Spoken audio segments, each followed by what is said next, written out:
Youngsters continue to be tested more and more. There's great concern over teenagers' mental health. It was last week that the Surgeon General described mental health as the defining public health crisis of our time. And right now in teens, that crisis is compromising many of their abilities to be who they can be in their best moments, their low moments at home and school and work. And joining us today, back with us is Dr. Sheryl Ziegler. Other generations have faced mental health challenges before. What's happened? What makes it more so now? Yeah, I want to make it clear that some people think, oh, well, we're talking about it more, so we're just getting higher reporting. But what doesn't line up is the increase in hospitalizations and also the increase in suicides. So we have some real different outcomes, and it's not just about they're talking about it more and, they're just reporting things more. That's not what's happening. What are some of the causes then? Like, I think about social media almost instantly as something different than when I was a teenager. But yeah. What's going on? So some of the top causes are loneliness, right? So we have these kids who are really disconnected, don't really know how to fully be in real life, as they would say, with other people. And so that's almost a different category. There's a loneliness and a disconnection. The second one is bullying. We really have a huge problem with bullying. It's online now, so that goes back to social media as well as the continued traditional in-person. And then the third category is social media.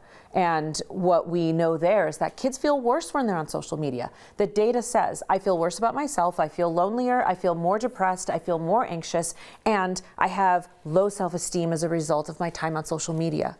So, today, I don't know if you've heard, I really applaud what Utah is doing, where they are basically trying to put in some really stringent guidelines around social media. The Surgeon General also said last week, and he's been saying in his reports, that 13 is even too young. That's just not okay. Your brain's no better off at 13 than 11. Well, it's funny because you talk about this and you talk about how can parents help. Parents are probably dealing with a lot of this too. Yes. And maybe not successfully. And now their job is to help their kids through it. So what do you see as the lifelines? What are the ways that parents can reach in and help their kids or other kids? So one thing I'll say is this notion of values parenting, values-based parenting, which really says, okay, there's a lot of noise, there's a lot of fear in the world, there's a lot of fear about climate control, mass shootings, all of these things are very real.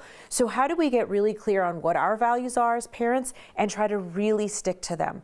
And I think, just like you said, parents are also really pretty lost in what to do, what they have in and out of their control. So I just say, just try and exercise. There could be 100 values. Pick your top 3 to 5 values, and then start making choices and decisions based upon those values. And you'll see you'll start making different decisions if you're really clear. While we have you here, how should we be talking about what happened in Nashville today as a family? Yeah, well, we need to talk about it. Right? So it's easy to think, I don't want to talk about this. I want to shield my kids from it. But they're going to get it. Social media is where they get their news. They're going to see TikToks on it. Talk about it. Talk about what you can do. If you see something, say something. How can you be kind to someone else? How can you show empathy to somebody who maybe is left out? We need a basic refresh on kindness and empathy. If your kids are going to see TikToks about it, should you see those TikToks as well? Should you try to become a student of what your kids are seeing? Yeah, I mean, it's really difficult with these algorithms because they'll just get nonstop TikToks as soon as they watch one of them. Oh, okay, you're interested. But I think it's a great idea to say to your kids, hey, let me see what you're learning. Let me see what you're doing. And not in a way that you're in trouble, right. Or I'm going to disapprove if someone curses, or there's, but just in a way of I'm really curious. Always leading with curiosity, particularly with teens, is really the way to go. Well, hopefully that close relationship either is evolved or something you already have, that you can share that kind of stuff between parents and kids.